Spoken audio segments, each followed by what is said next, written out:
Hi friends, இது பார்த்தீங்கன்னா Saturday தான். இனி ஊருக்கு கிளம்புறோம் இன்னும் 3 டேஸில். ஸோ வந்து குட்டீஸோட சைக்கிள்லாம் இருந்துச்சு. அதோட சைக்கிளில் வந்து பேக் பண்ணுறதுக்காக ஷாப்புக்கு கொடுத்து எல்லா பார்ட்ஸும் தனியாக எடுத்து பேக் பண்ணி கேட்குறதுக்காக கொண்டு போயிருந்தோம். இன்றைக்கி லஞ்சுக்கு பார்த்தீங்கன்னா ஃப்ரெண்டு வீட்டில் இன்வைட் பண்ணியிருந்தாங்க. வாழை இலையில் பார்த்தீங்கன்னா வெஜ் சாப்பாடு சூப்பராக சாம்பார் ரசத்தோடு சாப்பிட்டுட்டு கிளம்புற டைமில் வந்து வளையல், பூ, பழம், பொட்டு, அந்த குங்குமம்லாம் வச்சு கொடுத்தாங்க. புதுசாக இருந்துச்சு. நம்ம இடத்துல இந்த மாதிரி நான் பார்த்ததில்ல. எதுக்காக இந்த மாதிரி பண்ணுறீங்க அப்படின்னு சொல்லி கேட்டதுக்கு, எங்கள் சைட்லலாம் வீட்டில் யாராவது இன்வைட் பண்ணியிருந்தா கிளம்புற டைமில் வந்து மஞ்சள், குங்குமம், பூ, பழம்லாம் வச்சு கொடுப்பாங்க.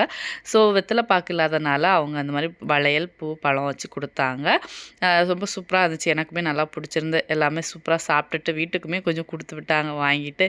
இப்படி வீட்டே கிளம்பியாச்சு. இனி இந்த மாதிரி மீட் பண்ணது நெக்ஸ்ட் இயர் பார்க்கலாம் அப்படின்னு சொல்லிட்டு கிளம்பிட்டோம். பாய் சொல்லிட்டு கிளம்பி விட்டு கொஞ்சம் திங்ஸ் எல்லாம் வாங்க வேண்டியிருந்தது. சைக்கிள்லாம் கொடுத்தது, பார்ட்ஸ் எல்லாம் கலத்தி இந்த மாதிரி பாக்ஸ் போட்டு கொடுத்துட்டாங்க. நாங்களுமே திங்ஸ் எல்லாம் கொஞ்சம் கொஞ்சமாக பேக் பண்ணி எடுத்து வச்சுட்டு இருந்தோம். இன்னைக்கான டே இப்படி தான் போச்சு. இந்த வீடியோ பிடிச்சா